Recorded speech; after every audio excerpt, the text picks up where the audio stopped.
So how are you guys doing? Got a chance to review everything we were discussing yesterday? All those templates I shared with you? Okay, assuming that you got a chance. So just give me 1 second. I'm trying to upload one document and we can start. 1 moment.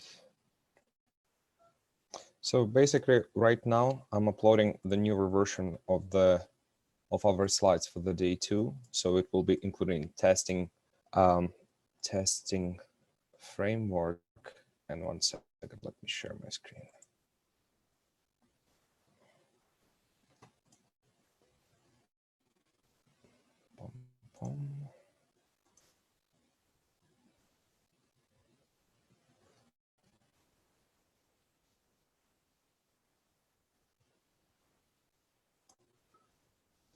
Can you guys see my screen?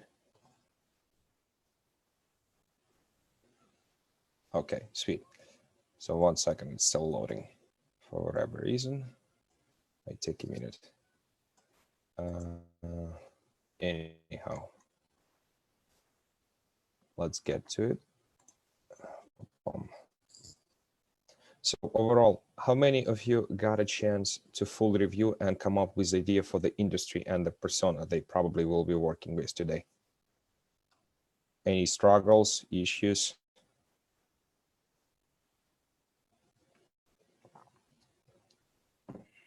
Or questions?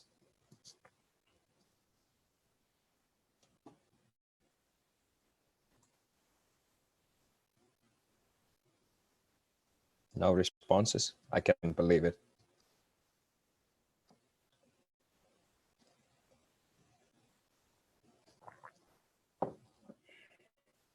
All right. Okay, Saman, I see you have an idea. Great. What about the rest? Okay, I would probably assume that it was very easy and everyone got everything they needed. So let's get to it. So day number 2, Kenneth, thank you. Day number 2. So 3 biggest topics I want to cover today. Basically, the first continuation of the customer journey mapping and basically in-class exercise. So if you got a chance to review all our materials from yesterday, it will be very helpful for you because first of all, we will start with designing or defining our personas based on the persona template. Then we'll be transitioning that template into customer journey mapping exercise. And then we will be using that knowledge while we will be doing and getting more involved in the customer segmentation later today and tomorrow. And then we'll talk briefly about marketing analytics skill set tools, a framework which may be useful for you in the long run while you will be working on assignments as well as on some in-class exercises, because those exercises will be heavy on data, especially when it comes to retail analytics in-class case and when it comes to the digital analytics case, both in class and as a homework.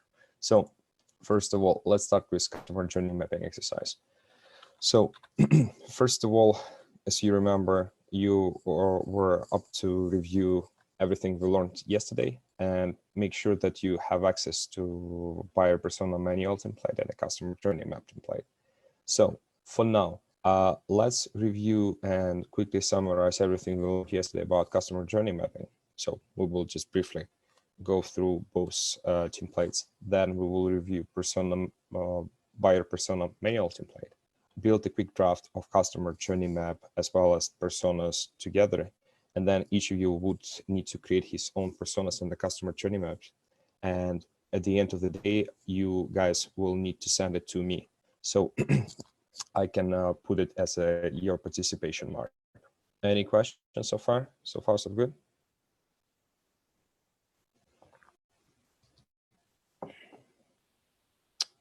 Cool. Okay. So basically, what I encourage you to do while we will be, first of all, getting familiarized more with the templates, If you haven't picked up your problem or industry, try to think about it now. If you cannot come up with something, not a problem. I will help you. I will help you guys. So let me just open all our templates. One moment.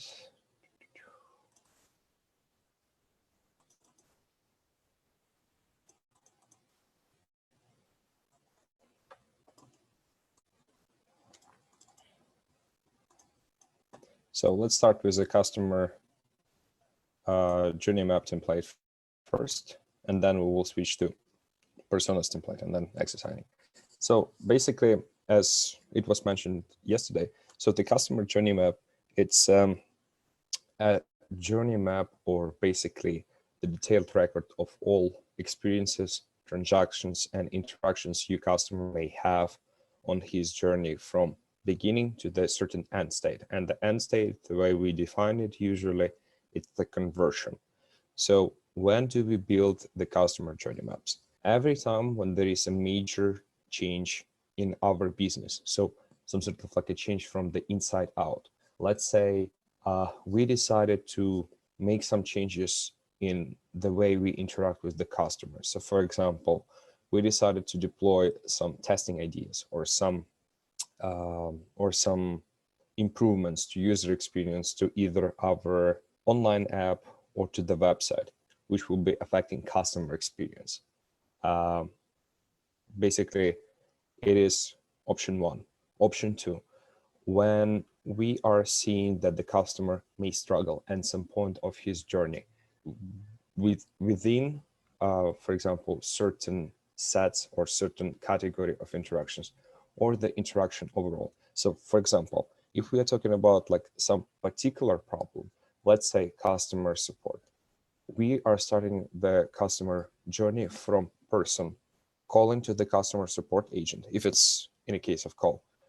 And the desired state for that particular customer will be his problem resolution. So basically, customer support agent received the call from a customer who wants to return the particular item. So we will be plotting everything in terms of touch points and the stages related to the particular troubleshooting of the issues.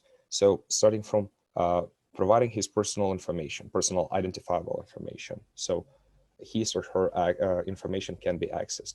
Then order information, then explanation of the problem. Because usually the customer support agents, they have a list of questions and kind of like a bullet point list of items they need to go through in order to make sure that this item is under coverage, or this item can be returned, or this item cannot be returned, or this customer is not actually our customer, etc., etc., etc.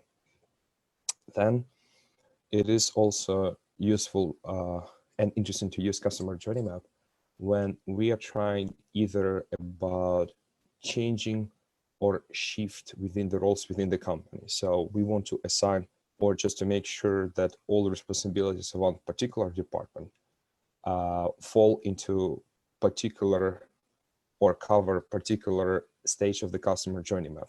Back to the example with the customer support.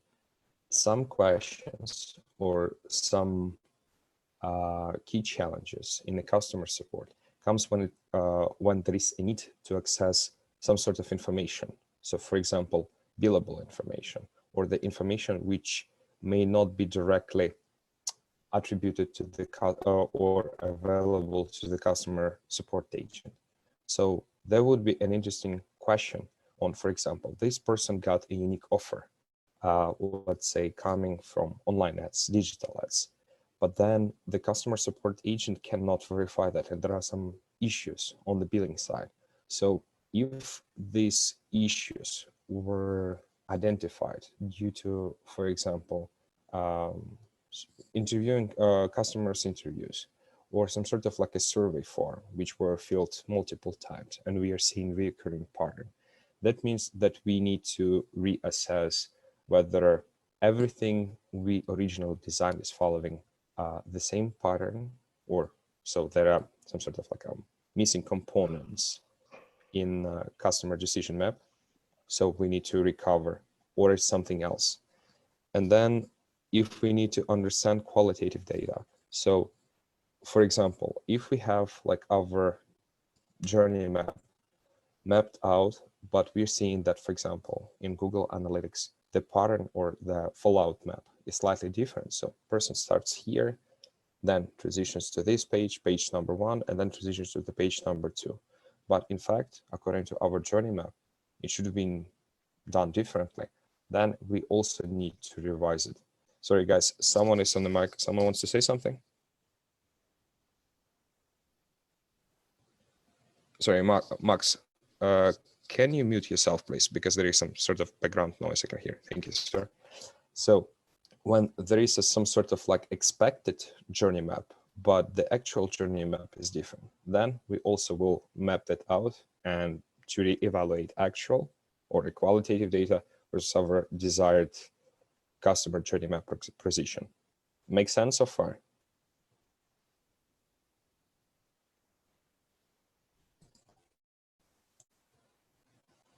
Cool. Okay, so let's get to it. So first of all, we can pick the problem and talk about it together.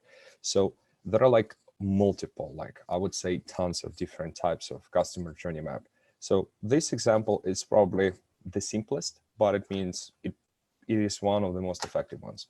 So I encourage you to start with this one if you have more like visual or better things you want to try. Totally, please go for it.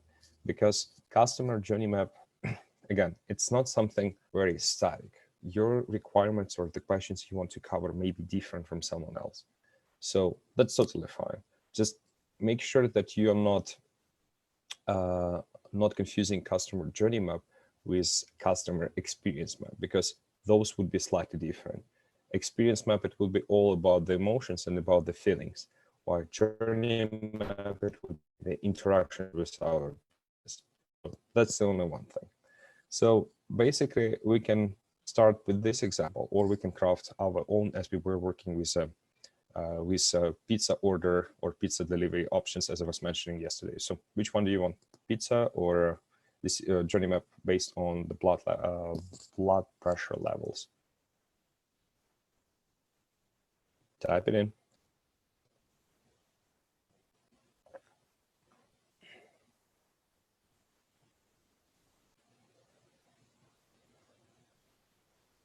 Okay. Okay, let's start with blood pressure then.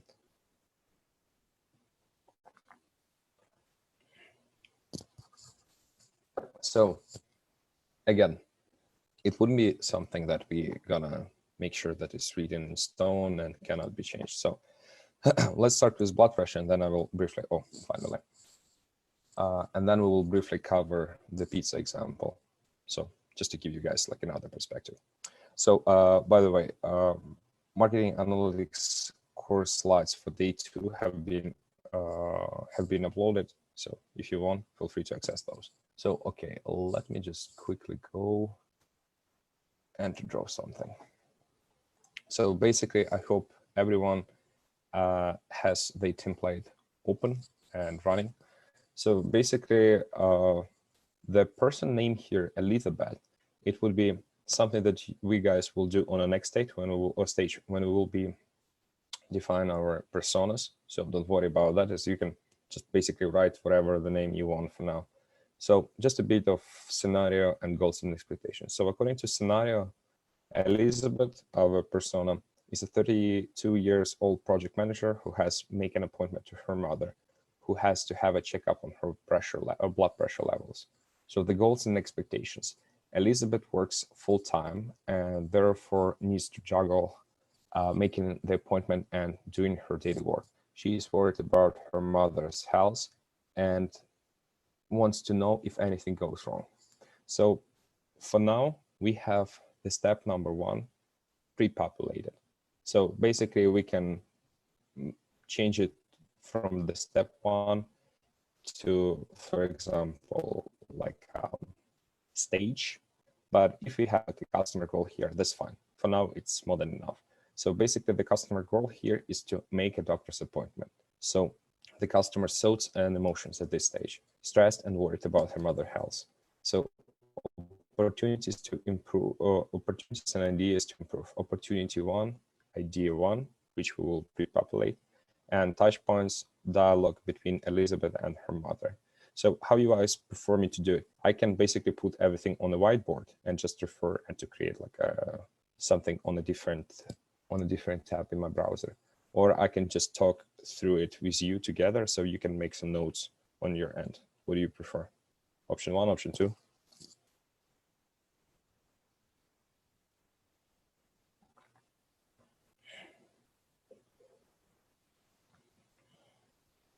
Okay, so let's do next way. So I may not see your chat really well, but I'm gonna try to draw at the same time on the whiteboard.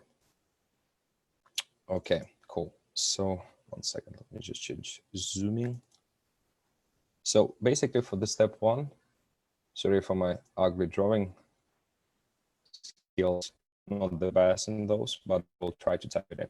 So first of all, basically for the step 1, we have everything predefined, but the only things we are missing currently, opportunities and ideas to improve. So I will call them opportunities and ideas to improve. So first of all, opportunity 1. We need to start first with some very basic questions. Something like, do we have the option to book an appointment with doctor over the phone number? Let's assuming by default that we have it.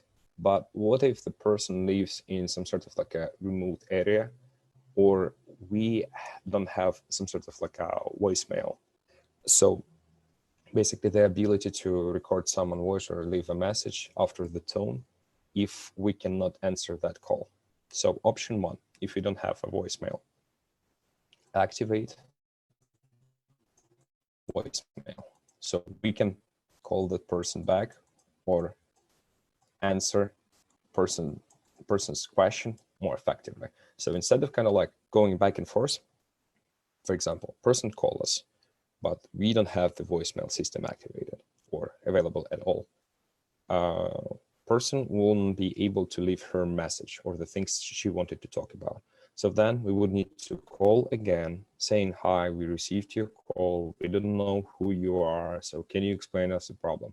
So that means the person is stressed already. So, and we will basically force that person to stress out again, because the person will go again through the motion of repeating her problem, her concerns, and everything else. So instead of kind of like calming that person down, saying, okay, we got it, don't worry.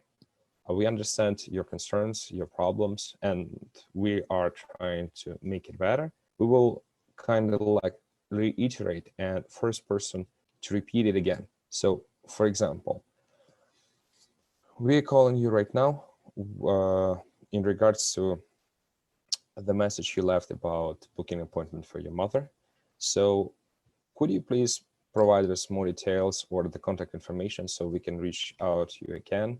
Or do you have availabilities for this particular time, as doctor, for example, states on, will not be available at this time. However, we can make an appointment at, for example, 6 p.m. because you're working full time and probably you want to see your mother, you want to come in with your mother. So it's a kind of like a different twist, because we are going very specific, we are going very detailed, and we are trying to explain and to convince person that we got her back, we are able to help. So opportunity, option 1, voicemail, and basically we can put like idea, activate, activate voicemail, or change the voicemail options. Idea 2, voicemail options.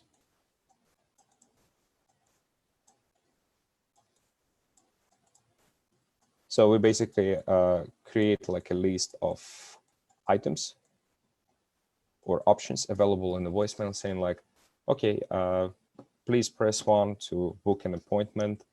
Please press to, for example, talk to another person in our department, press 3 just to leave you a message. That works as well, and some people may like it. Then we are talking about another option. So imagine that the person lives in a rural area and there are some, yeah, exactly, Candace. Just wanted to say about that. Online booking for appointment, thank you. So the person lives in the remote area and sometimes there are issues with cell phone or mobile or just like the overall telephone coverage. So yeah, we just want to make sure that we have the option on our website or whatever, like the web page service or support we're having.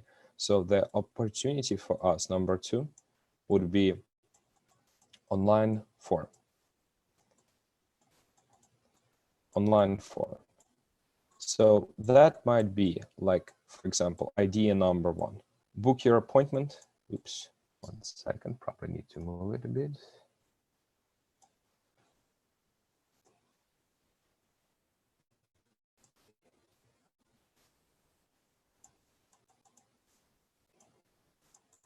So idea number 1, contact us form.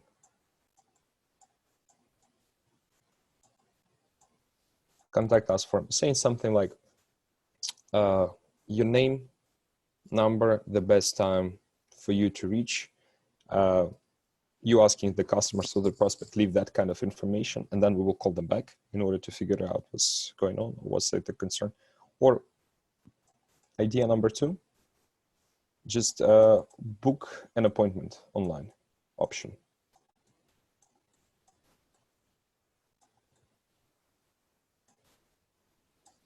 Book an appointment. So instead of kind of extending and lengthening the process, we're just providing them an option to choose the doctor because they maybe know the person they want to talk to. Choose the timing, and it's probably will be after 5 or 6 p.m. And of course, choose the service or the need they're having, contact information, etc., etc., etc. So it gives us some space to play around with different options and different ideas. So, because at the end of the day, our objective is to propose changes and recommendations so we can make things better. Okay, so let's think about the step number 2. So basically, from my understanding, and I believe you guys will agree with that, that the customer goal, it will be achieving the confirmation that doctor's appointment has been made. So in this particular case, we are talking about the scenario of making an appointment and booking the particular time, spot, and doctor. So person is interested in making the doctor's appointment, but right now person provides all the necessary information. In such particular case, we are assuming that person has reached us or our representative who is sitting at the front desk and has access to the phone and provides all the available information. So we need to make sure that our conversation is as much effective as possible. So the customer goal is to, 1 second, oops, goal. I'm just gonna quickly mimic whatever we have. Let's put, oops, emotions.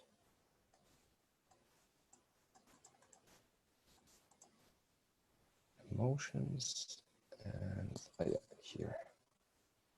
Oops, let's erase this guy.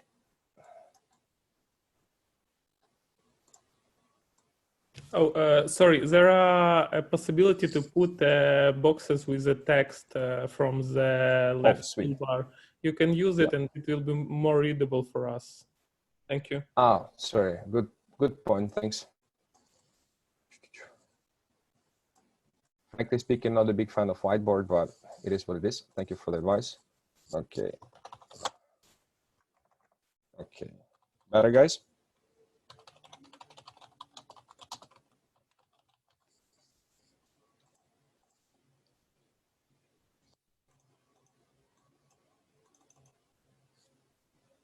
Yeah, 1 sec.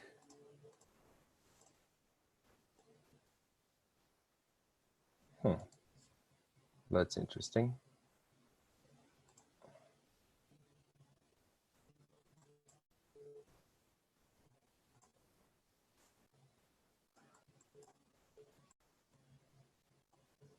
Okay, can you guys see it? Sweet. Okay, thank you for the tip. And okay, opportunities and ideas. Goals and emotions.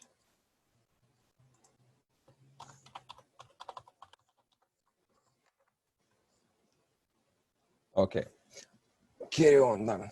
So emotions. The person wants to make sure that her experience is positive on information is being passed on and the appointment has been booked. So basically we are talking about confidence and ability to communicate with whatever the person on our end, our customer is communicating. So positive communications, I will put it that way.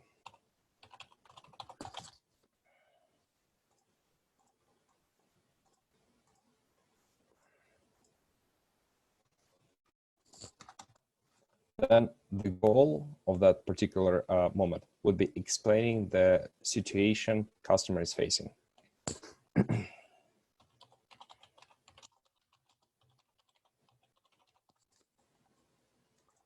Opportunities and ideas. Oops. Opportunities and ideas. So first of all, checklist with questions. That would be our opportunity one. So idea one, create a list of questions to facilitate information exchange.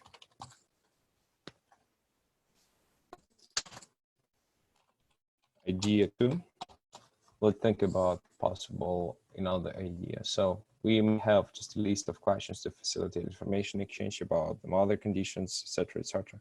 Or we can say something like just the availabilities, or if, for example, we have the conflict or it is not our specification, we also may provide something like list of questions to assessing list of questions for assessing our clients' needs. So for example, let's imagine that our business is not really about dealing with the people who have some chronic heart issues, and it might be the emergency situation. And if the person is not really familiar with medical terms, etc., etc., etc., and not really aware of the condition of her mother, and she just wants to book an appointment or to have just a checkup on her blood pressure levels, it may be better to refer that person immediately to qualified doctors who can assist her, or even in a case of emergency, hospitalize her. So just as something to think about. So let me, oops, quickly change the zooming option.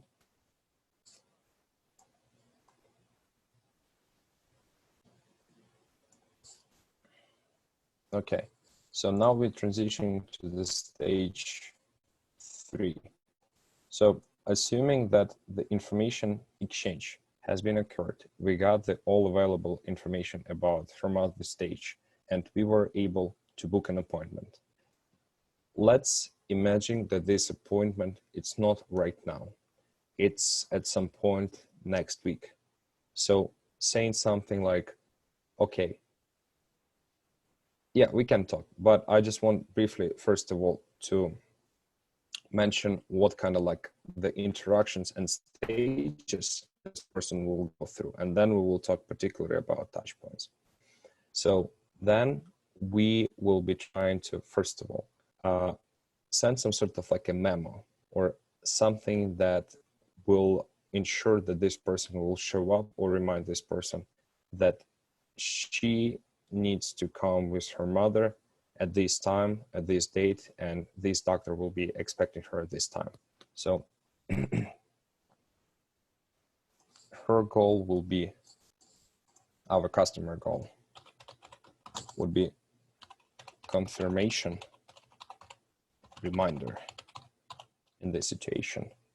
So emotions, let me just use another one. Emotion,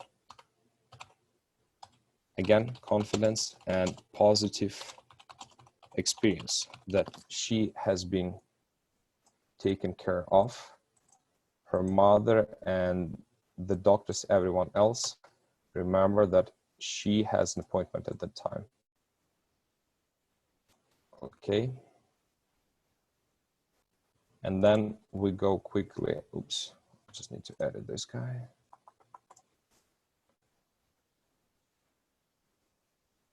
Let's change the sizing a bit.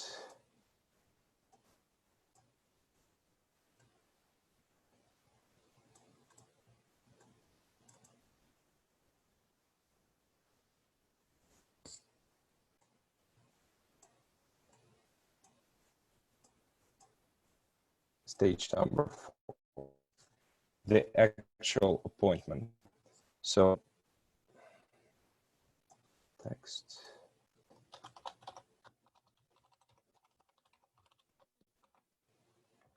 The actual appointment.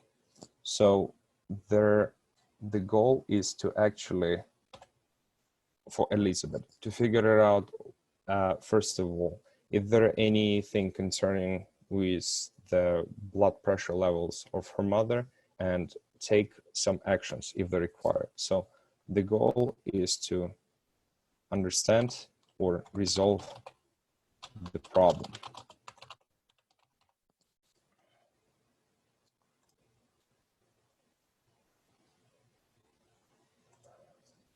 So emotions at this point can be mixed.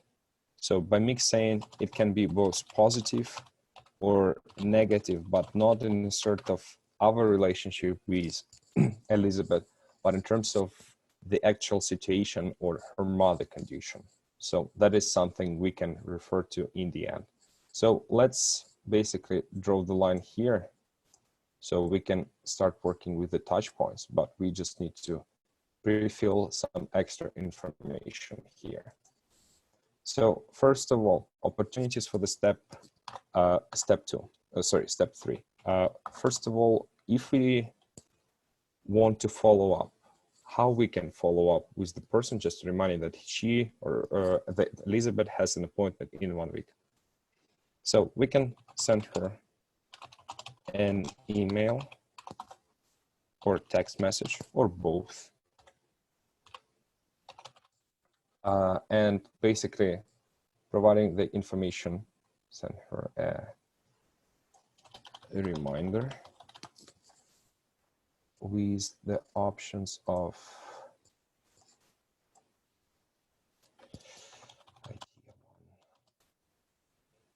date, place, and doctor's name via text.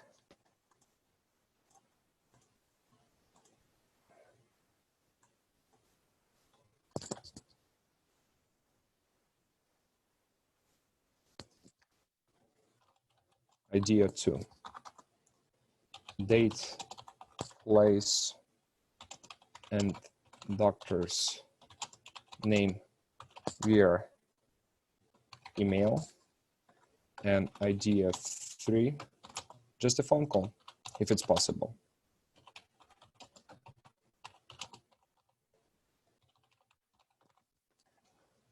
And then for the stage number 4, basically,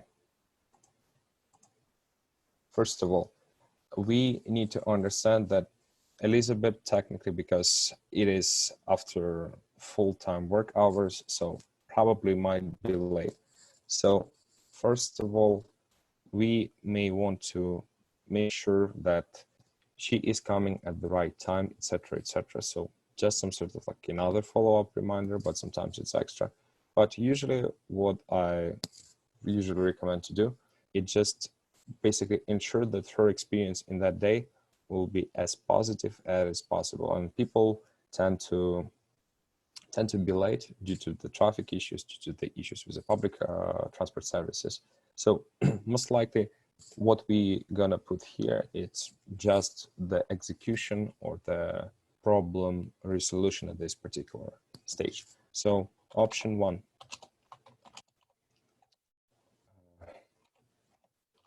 having doctor appointment with doctor and checking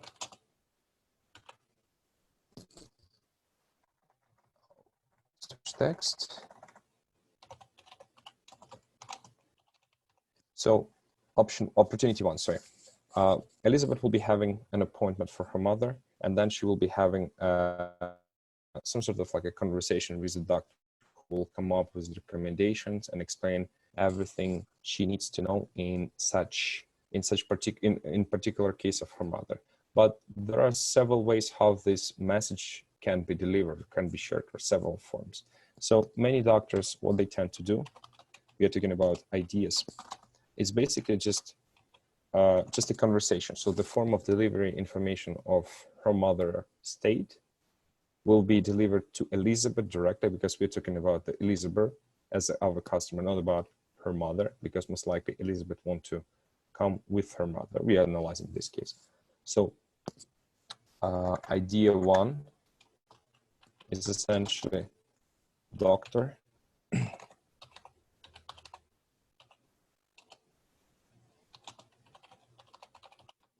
having chat with a customer. So basically explains her orally or verbally, rather than providing the list of descriptions and all the required documentation. Idea number 2. It's basically the chat plus some sort of required paperwork, or maybe some sort of referrals for the next stage, for the next doctors, or for other practitioners in the larger clinics. So I would put it as a chat plus referrals.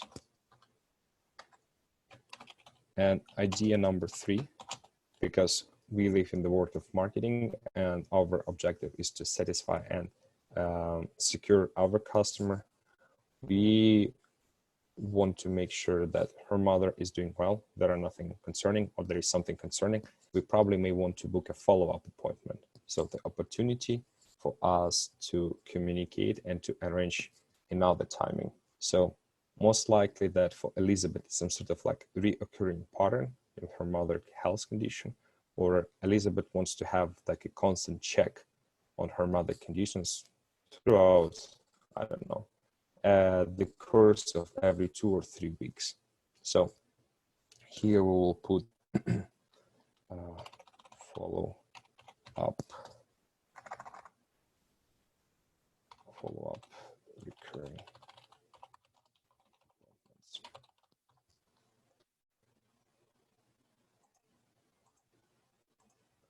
So basically it gives us the list of several stages, as well as the list of several opportunities and the ideas we can work with.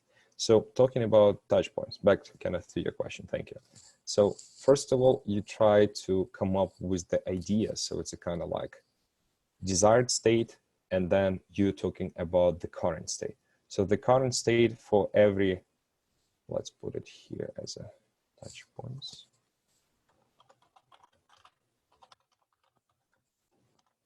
So the touch points would be, first of all,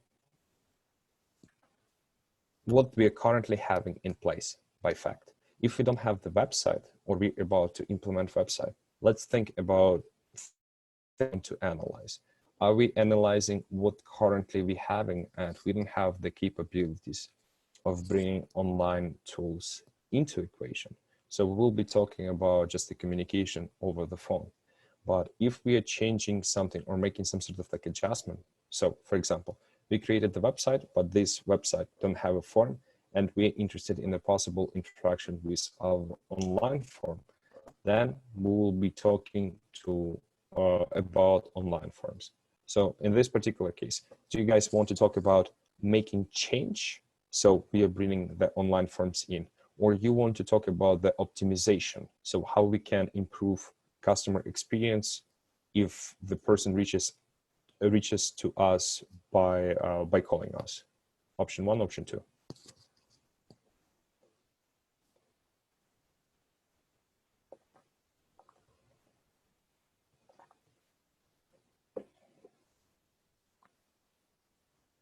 Okay, see responses. Option 2. Okay, cool.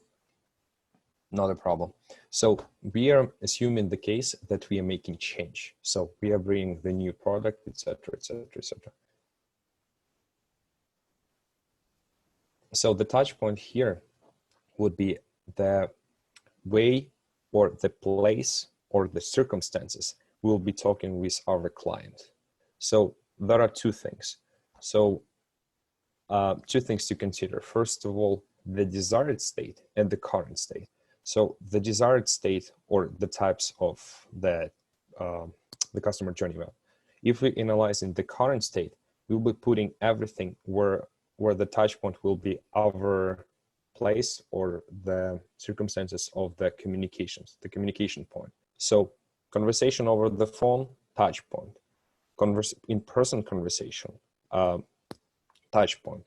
The follow-up reminder because we are communicating our message to our customer, touch point.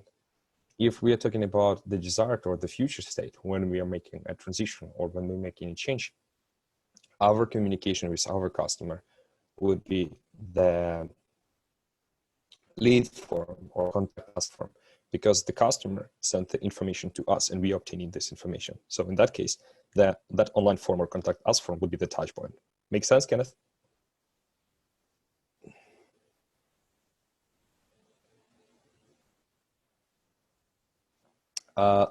So the emotions, remember emotions, we were putting it here. So if you're talking about, 1 second, the first touch point example sheet is a conversation that is not between business and us. Two touch point include everything they think or do. So, and yes and no. So it depends on the schema you're following. I tend to put like the touch point more like the point or the place where the contact occurs, but at the same time, I'm putting like a separate note on the emotions.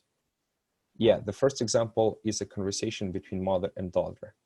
Yeah, you can say that, but I mean, it wouldn't be something really relevant to our business at that time, because the way or what we in fact can control, exactly, we are not influencing that. We can only influence or facilitate our conversations with Elizabeth, but not with her mother and Elizabeth, only when they are presented, because at the end of the day, we can communicate only to our customer directly. Indirectly, it's not, first of all, like the right ethical practice. And secondly, we can only communicate over the things we wanted to talk about. So if, for example, Elizabeth is in charge and she is the one who is making an appointment and dealing with that, so primarily our customer at the same time, in terms of like the communications, is Elizabeth. And customer, it would be, of course, her mother, but the Elizabeth will be the key decision maker at that time. So that's why we are analyzing not her mother, but rather Elizabeth, because she's a primarily point of the contract.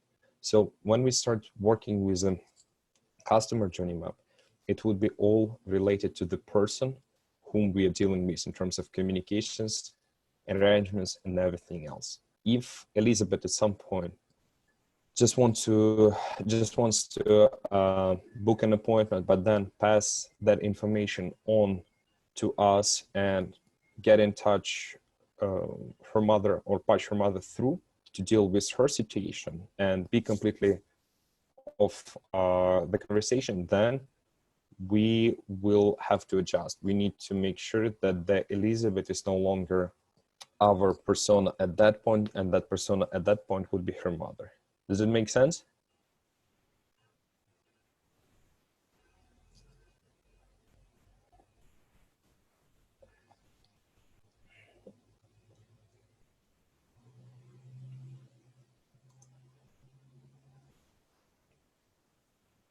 Sorry guys, I'm probably not seeing your responses. 1 second. Okay, I see. Yeah, okay, thank you, Candice. So essentially, let's pick the example of us bringing a change. Sorry guys, I cannot probably see all your emotions because I have only 2 screens, so I'm trying to minimize some windows. So we are bringing the example of making a change. So I'll put just a note here. Pom, pom, pom, pom. I'm just gonna put it journey map type,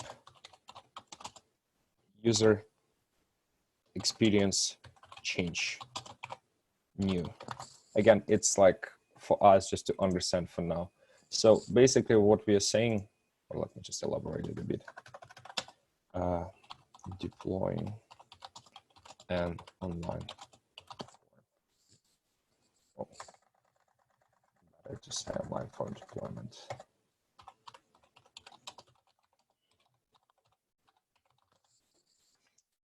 So let's assume that, 1 second.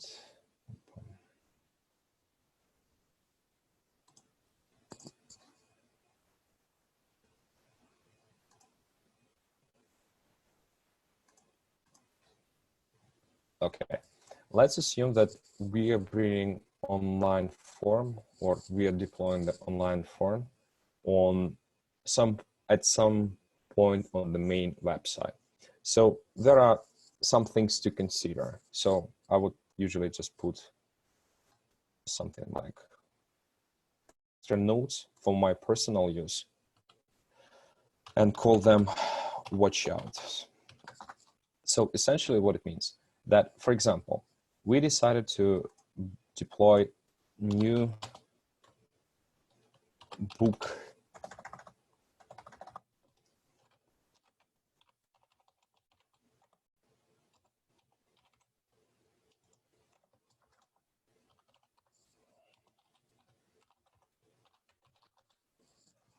so we decided to bring or deploy a new form. So that would be book an appointment on the main website. But there are some things we need to consider. So first of all, the location of that form. Visible or not? Secondly, do we communicate about our recent findings to our existing customers? Because if we're bringing a change, we also need to communicate this fact properly so the people have this ability. So it's not something that we will immediately do as a part of our journey map, but it's just something to consider. So we won't need to come back and to think what else we are missing. So communications, basically share the update with customers. So, okay, just like several examples, you can basically mimic the process on your end. So the touch point, book an appointment form deployment. So essentially in that form, I usually prefer just to put some keynotes or key callouts, what kind of information we are capturing. So for example, first, last names, phone number, email address, then doctor's name and availabilities, and then the brief description of the problem or the issue our client is having. So for example, we are deploying the book an appointment form in the form of call to action button on the main website page. So if the person lands, there will be like a huge box or a huge button when the person can see, click on it, and be transformed to the form. So once the person will be transitioned to that form, there would be the pop-up window saying something like, please fill in all required informations and select your doctor name to see the availabilities and to book the particular date for the particular time. So we can basically, after capturing all this information, book an appointment is our very first touch point. So let me make the second, progress to the second stage. So the second stage at this point, we may need to clarify, or we may need to elaborate some things. So that would be two possible outcomes. Outcome one, let's say the person who submitted the form provided very clear and explicit explanations. So we have no questions. We are capable to understand that this person understands the problem and we speak the same language. So that means outcome number one, no clarifications required. But what if the person describes her issue, but we're still not quite confident that this is the right, as the party, we are the right party to help her in her particular situation. Because again, as I mentioned, if Elizabeth says that I want to check the blood pressure of my mother because she is constantly fainting or losing conscious, so that means that is not something about the actual blood pressure. It's way larger issue. So let's think that we need to clarify, clarifications required. So it's a kind of like a scenario.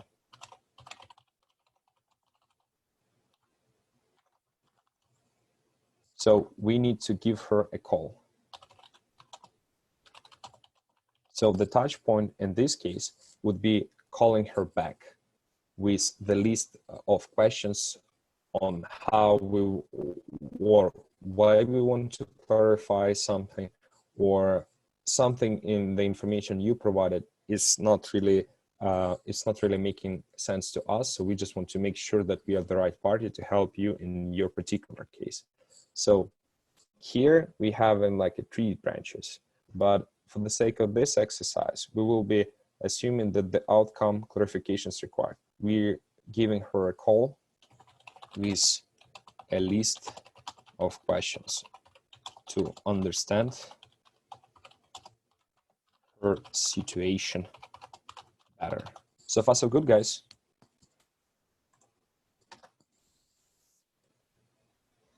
Okay, sweet.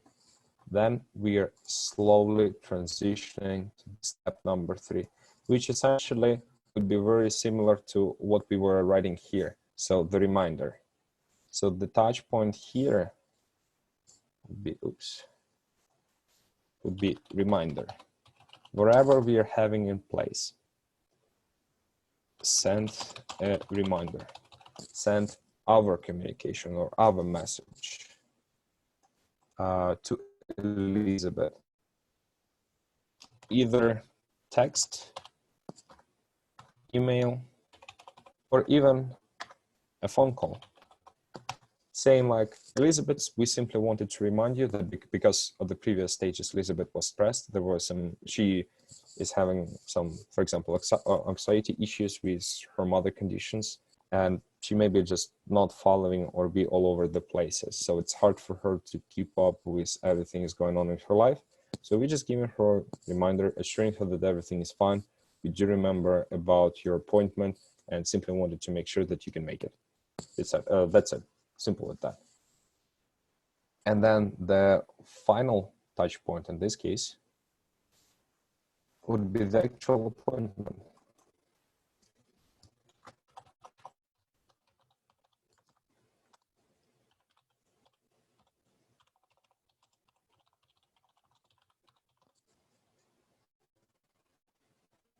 So basically, at the doctor's appointment, we'll be, first of all, checking her mother blood pressure levels, because it was the main point, as well as there would be some conversation or some maybe brief, maybe not, chat with the doctor. So Elizabeth will want to understand the situation of her mother better. If there are any actions required based on the blood pressure or based on the overall mother appearance, or for example, if her mother looks pale, but the blood pressure is fine, so that means that maybe she's healthy, she just needs more sunlight, like sunbathing. Or maybe the opposite, blood pressure is very high, but she is still pale. So that means it might be some sort of like other issues which needed to be referred to other doctors. So sort of. I mean, Saman, it's like, again, there is no like right or wrong answer. You can pick up your own, because basically at this example, it's just the way you put things here, because the touch points are in the very bottom and the ideas, opportunities and everything else, it's just the matter of your visual representation or how you can do it. It's just the matter of having this information nicely structured. I know some companies, especially UX, in the field of user experience design, they have their certain templates which they revise at some time, or particular crafted customer journey maps templates for the particular client. So it's again, it's up to you. There is no right or wrong answer. Whatever works for you. I just find this structure probably like the easiest to follow at the initial stages, because again, we all have different experience. So feel free to find a better example and follow that example through. As far as I can understand it, you can understand it, and other people, no problem at all. So yeah, basically we talk through 4 main stages, as well as the touch points. Book an appointment form, which was deployed or about to be deployed. Then clarifications, so obtaining the clarifications from the customer, call. Then the third stage, sending a confirmation reminder. So in this case, it might be either text, email, or another phone call. And the stage 4, the touch point, the actual appointment, conversation with the doctor. So far, so good. Any questions in the meantime?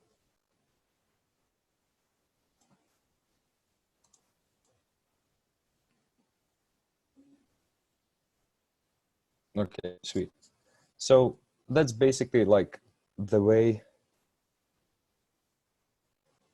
well, the marketing and the business process, in this case, it will be all connected, because the marketing here, it's about understanding on what retention, 1 second.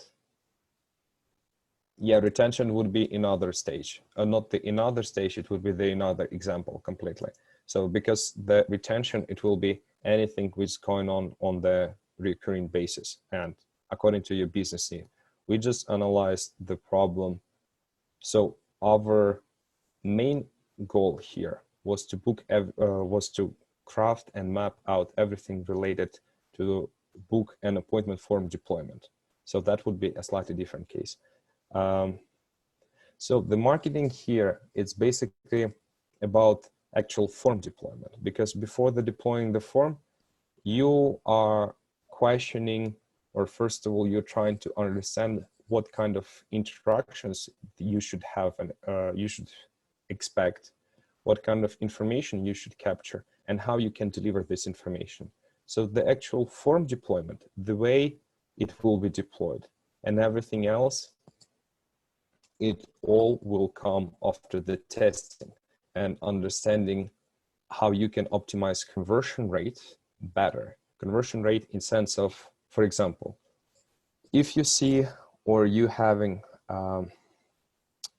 your acquisition efforts solely based on acquiring customers via phone calls, it would be very interesting to see that how it may change that organically or just overall people, the conversion rate of the people, or overall what would be the volume of the conversions comparing before the form deployment.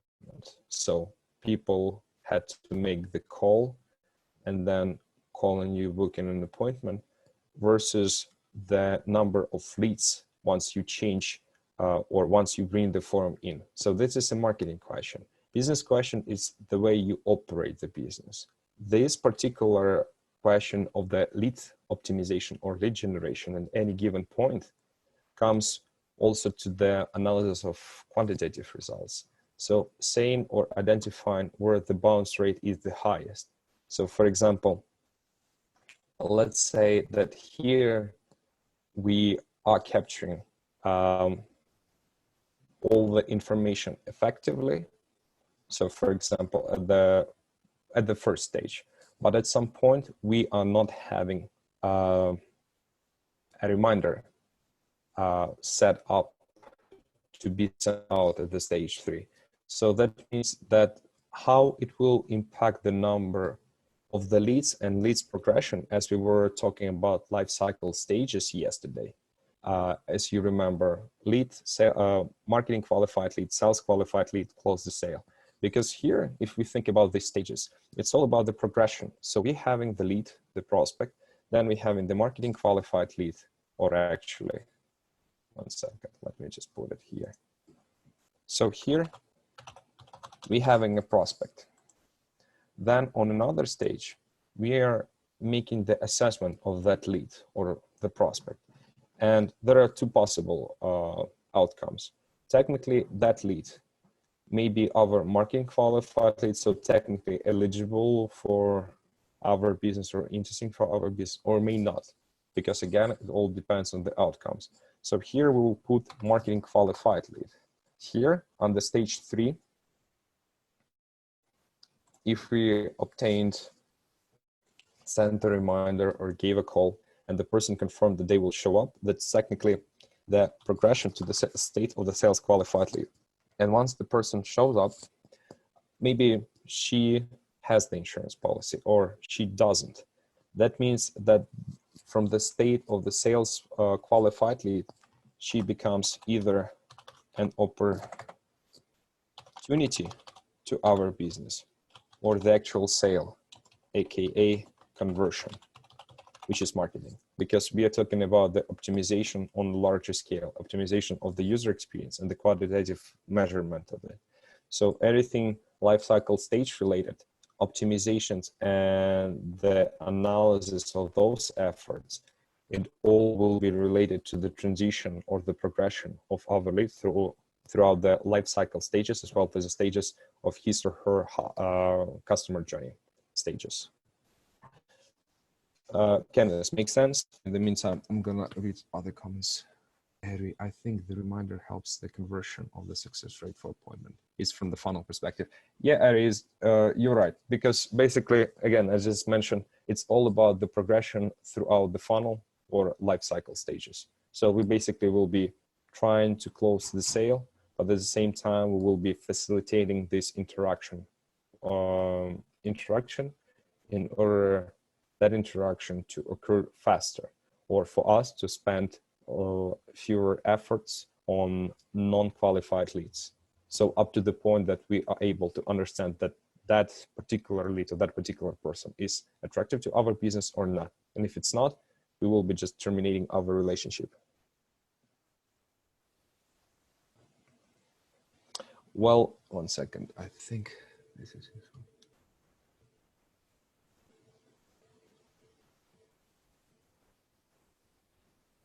Well, the proposition of the action here, basically, we are proposing and we are assessing how book an appointment form deployment will affect the next stages of the conversion journey. So what we are doing is basically the mock-up model version on how the responses or how the interactions will change or evolve over the time.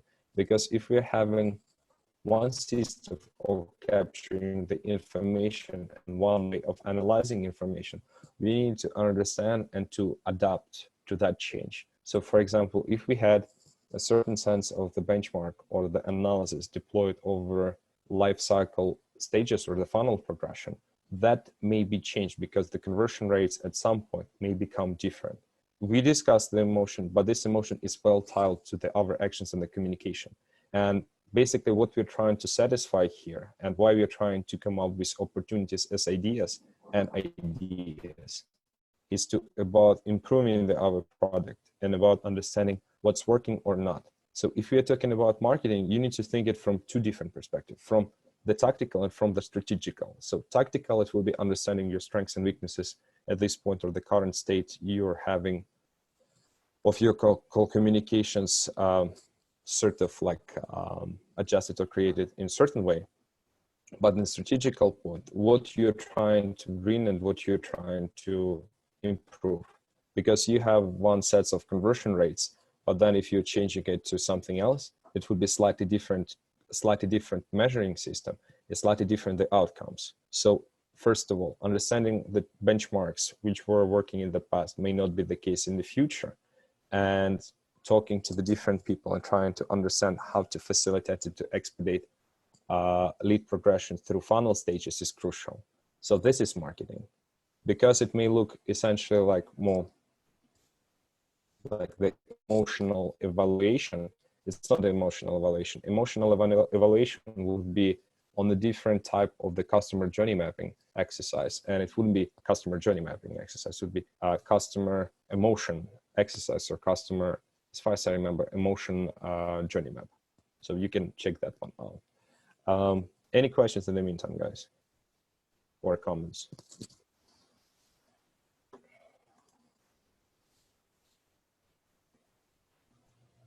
Okay, let me save this one in the meantime. Yep, this one has been saved. Okay, cool. So if we clear with this one, let's go to another part of this exercise, to the customer, to the buyer personas, so we can work with that one. And then you will have some time to work through by your own. So with personas, it will be very simple and very straightforward. So we shouldn't spend much time with those. So basically, buyer persona, we can split into two different categories. So the buyer persona, of course, will be always fictional, generalized representation, and I was explaining it yesterday. So across of, let's say, hundreds different customers or the prospects we want to have, we will try the most common attributes or average attributes, which we will be working with, sort of what makes them all very similar to each other.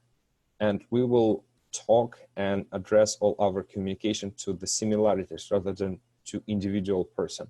But at the same time, it will enable us to create a personalized experience. How we can design the buyer personas? We just need some sort of either survey data or the existing data in our CRM databases, which will speak to the geographical, the behavioral, or any other behavioral and the personal related information. We'll talk about it in a second. There is also like a negative, remember the flip side, negative personas. So the personas we don't want to have a customer. So people who are most likely to spend or to waste our resource, but they wouldn't actually bring any positive outcomes for our business. They wouldn't convert at all. So for example, if we are offering the services with a very high price tag, so for example, students wouldn't be our audience for advertising our business.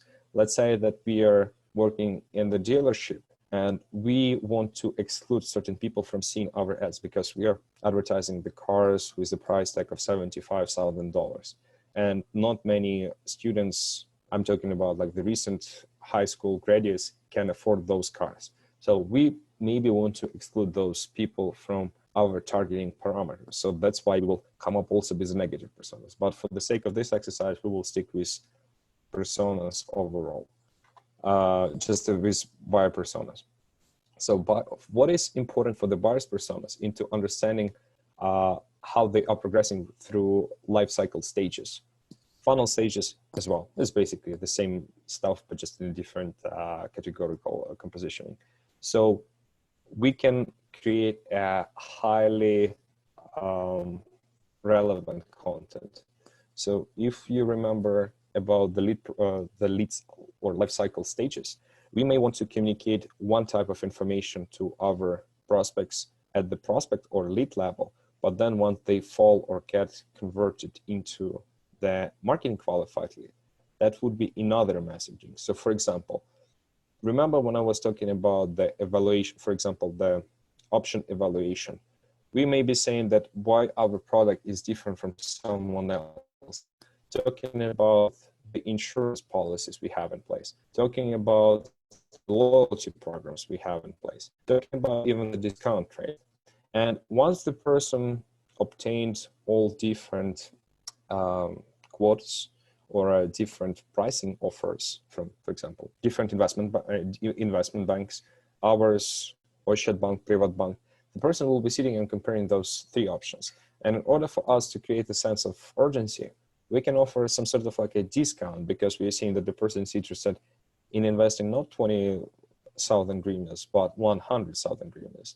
So we can say a sense of urgency. So we are offering a better interest rate, or we are offering better entry conditions. So, and saying something like, okay, limited time only, our interest rate is 3.2 or 10.1% versus the average in the industry of 9.5%.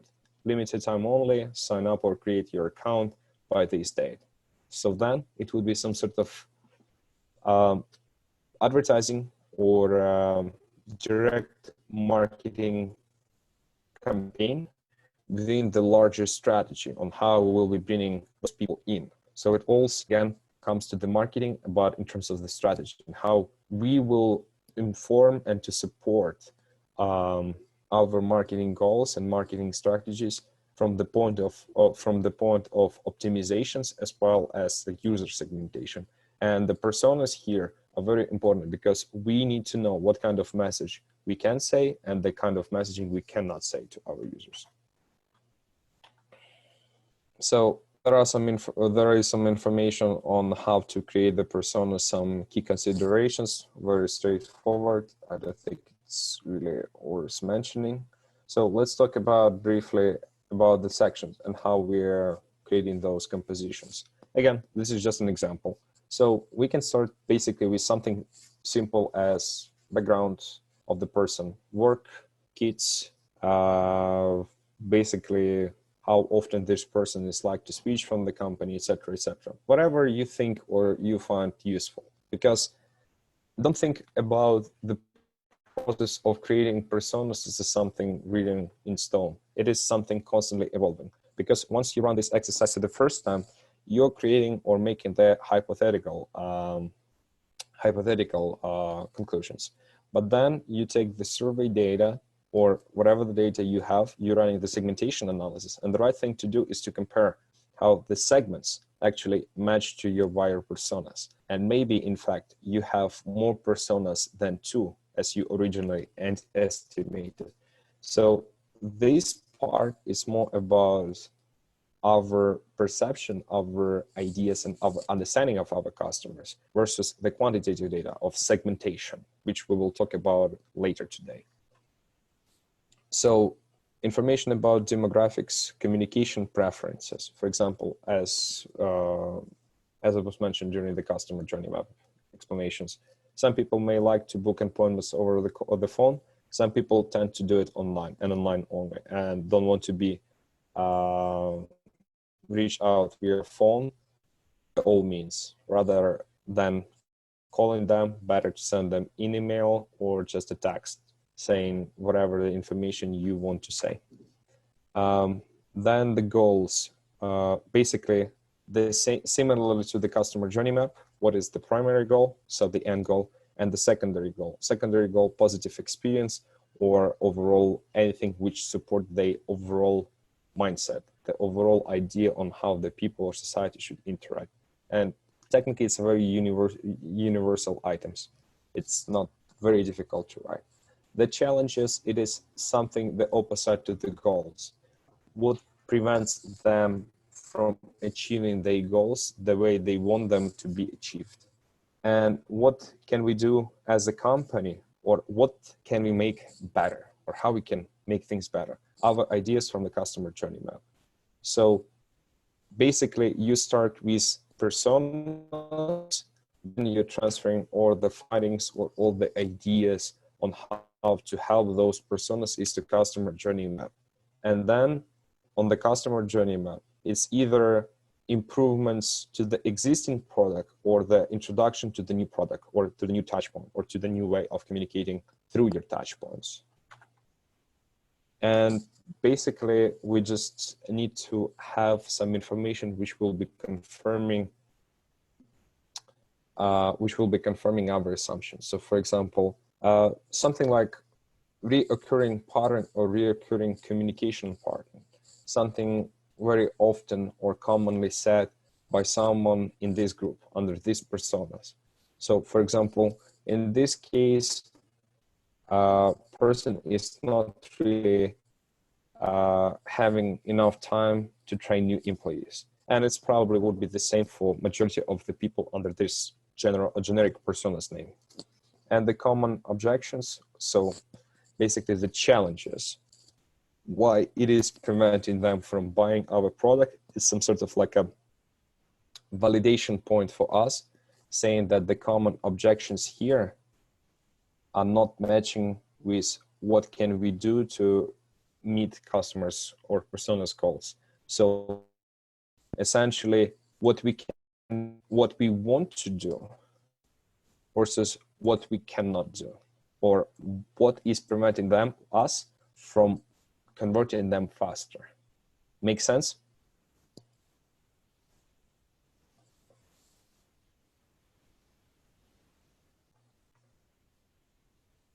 Okay, yeah, seeing some responses, thank you. So then marketing messaging would be, again, very different through the funnel progression, through the life cycle stages. So here we just saying with the universal marketing messaging about our offers, or something about how it will facilitate the end goal, or expedite or satisfy the customer at the conversion, at the very end point of his journey. So what we are trying to sell, just a different way of explaining our benefits. If the person is on the stage of evaluation of the options, we'll be saying something, hey, we understand that this is the pain to train new employees with the new database management or CRM systems, but we got you covered. Check out our new tool, watch this video, etc., etc., etc.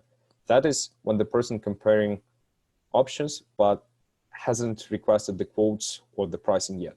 But if the person already communicated to different providers, our competitors, know the pricing for our option or for our product, know the price for competitors' product, we want to communicate why our product is better than someone else's product, because person knows the options, and trying to provide the understanding that sometimes it's not about the price, it's also about the services they come with it. Because we may have a ticketing support that, for example, if the person having issues with our software, we are able to resolve it. While our competitors who charge, let's say, $10 less per month, don't have those options. So when there is a problem, you need to wait for very generic response, while in our company, with our product, we have a dedicated account manager who works solely on your account and can help you to troubleshoot whatever issue you're having.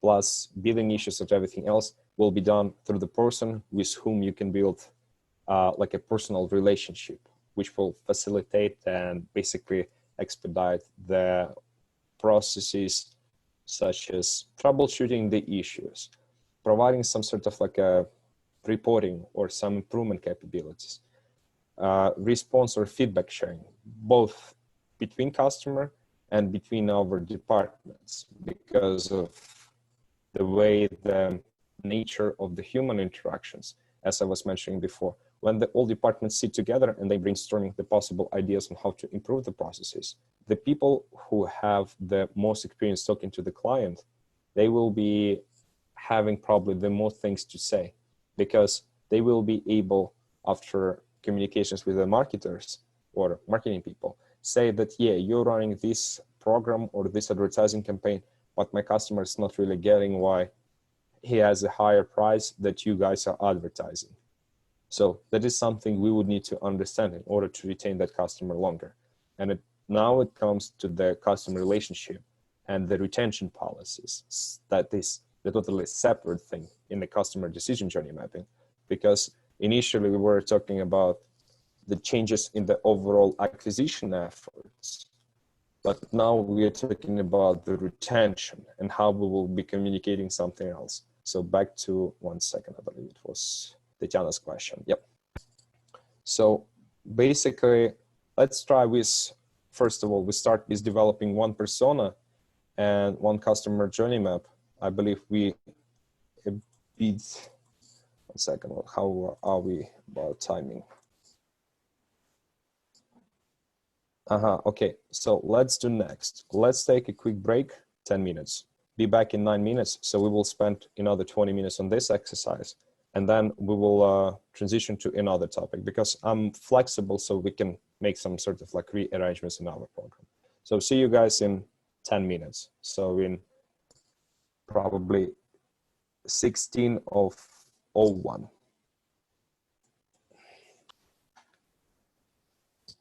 All right, guys, back to work then. Thumb up if you're already at your desk so we can continue.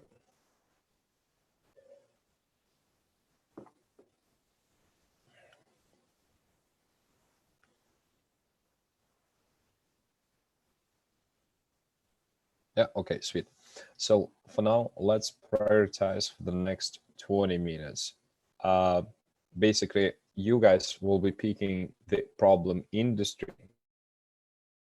If you privately or messaging in the channel and making sure that your messages can be seen by everyone, so we can work it together. Then you will need to create the personas and basically starting the touch points on your customer journey mapping. Because we have only 20 minutes to do it, we will start at the initial, building like a skeleton that you guys can continue at home and then send it by the end of the day today. To me via my email address, or if guys tonight seems to be a very tight deadline for you, no worries, just send it to me before our classes tomorrow, so I can basically put the grades on your participation. My email address is available on the title slide. Cool. So if some of you haven't picked the problem industry yet, please just put the plus sign in the dialog box so I can see how many people have the issue, so we can sit down and think what the industry and everything else, we can pick it up. Otherwise, feel free to text or talk about your interests or your ideas, so I can just course correct if you guys want me to do it.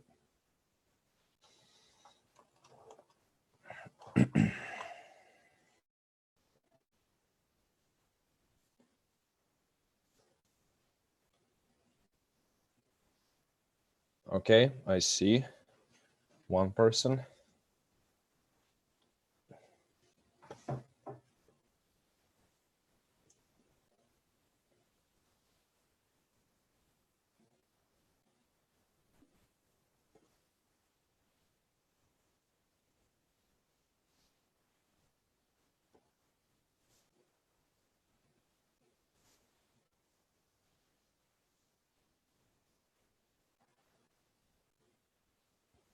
Kenneth, just to clarify, you're talking about the person who is about to sign up for the membership to, for example, club. Am I right? Yeah, that works. Thank you, Kenneth. MegaGo customer who needs tech support. Yeah, that works. So Igor, it's technically would be like a case or ticket resolution, if you think in the next way. Either the person has submitted the information via some sort of like a ticketing platform or some sort of like a system, or the person reaches out to the tech support directly over the phone. So kind of like a different twist. But yeah, that works as well.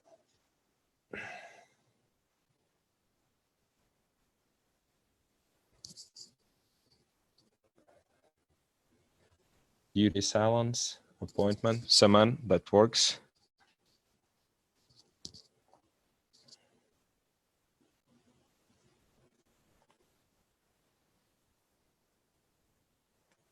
Kirilo, could you clarify it, please? So is it something news like, let me think.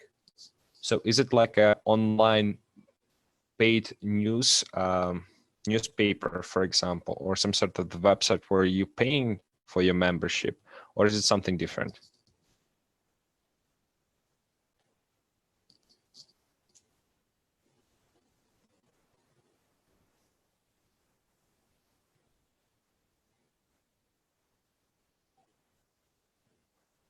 Okay, parents first time to try to book an online lesson for their children during the COVID-19.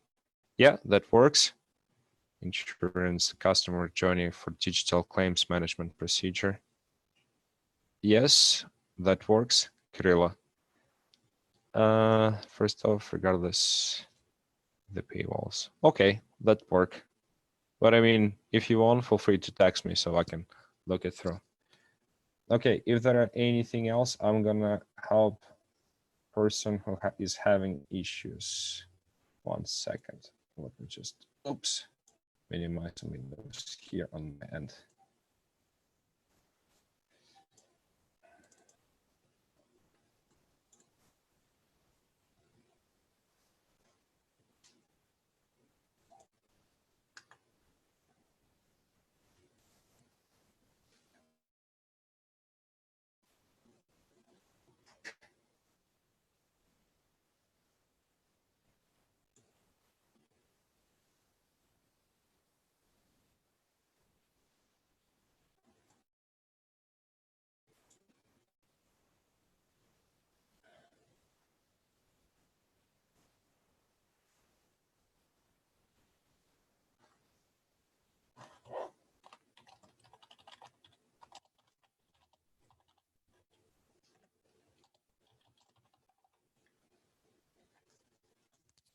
Igor Shepanovsky, paid roads, geo and payment processing, person driver who use paid roads to get to work and back every day. Yeah, that's a very interesting case.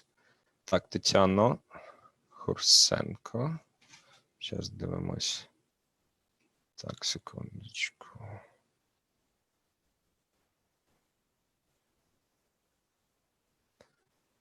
Okay, Tetiana, do you still need help, or we can basically text privately if you like, or if you're comfortable with?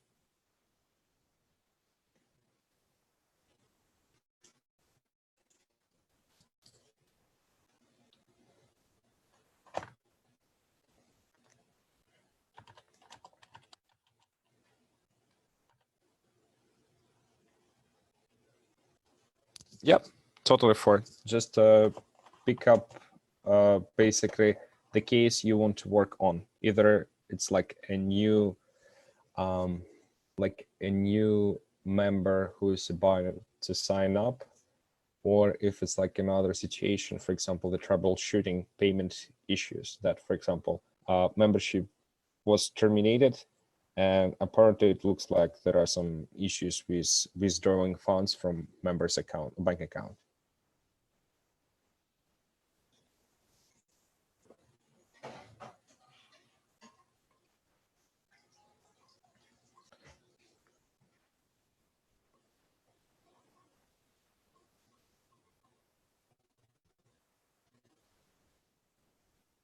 Yeah, anytime.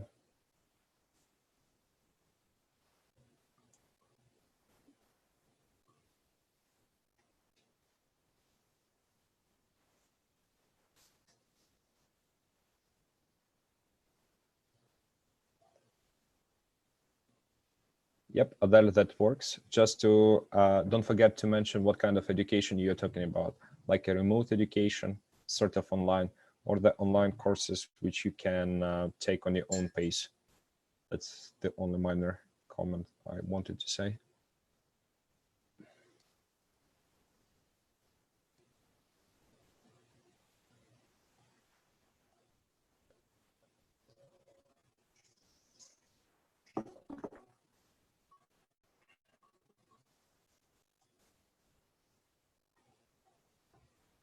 Yeah, that's true. That's true. Okay, I got it.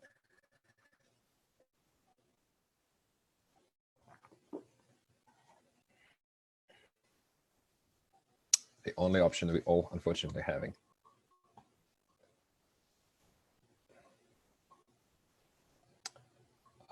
So Max, to your speaking to your question, yeah, to clarify, for the sake of the clearness and the transparency, so you won't be able to confuse yourself, as well as if the process is built around differently. So I'm talking about motor or health, they have different procedures and sets of questions and regulations. And in this case, regulations, yes, in fact, different. I would encourage to specify it because, excuse me, because the list of the questions, like the check-in questions or the initial things you want to make sure that you and the client are aligned on, it will be very different. So yeah, specify and or clarify the type of the insurance, please.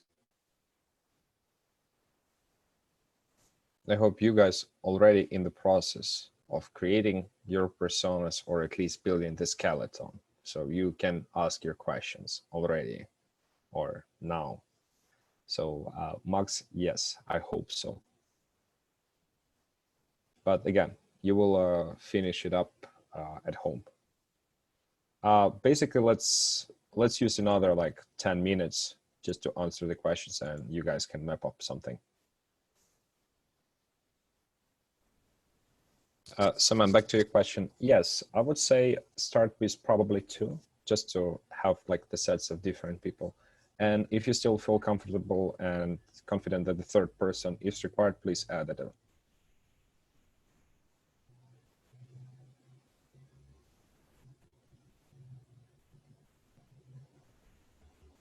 Usually the way it works, you may start with, for example, 2 personas, but then you get a sense of all relevant information you may need to challenge your arguments. You run market segmentation analysis based on your CRM database or the survey data you have.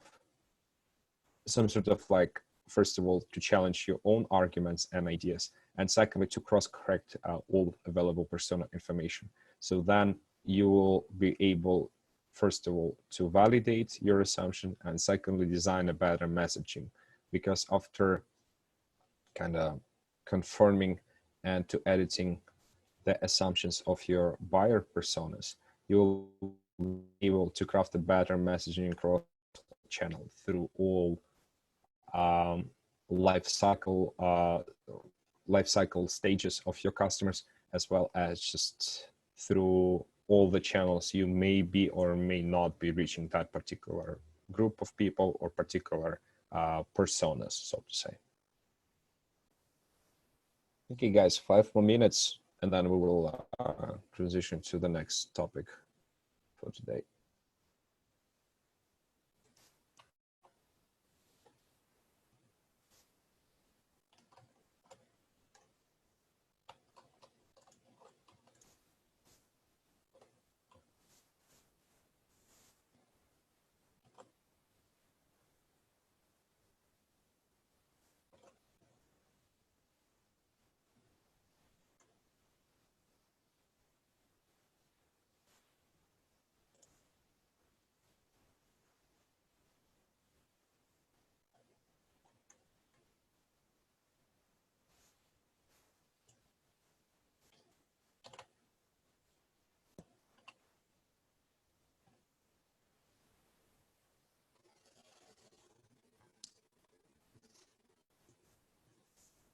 Okay, Alexander, my project is here.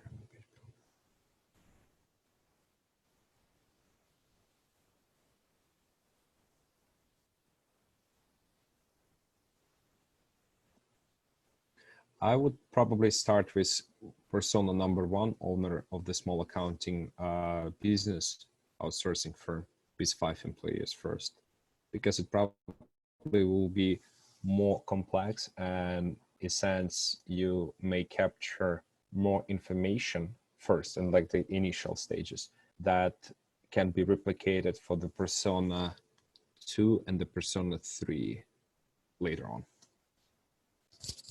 Okay, 2 more minutes, guys, and then we'll jump into customer segmentation.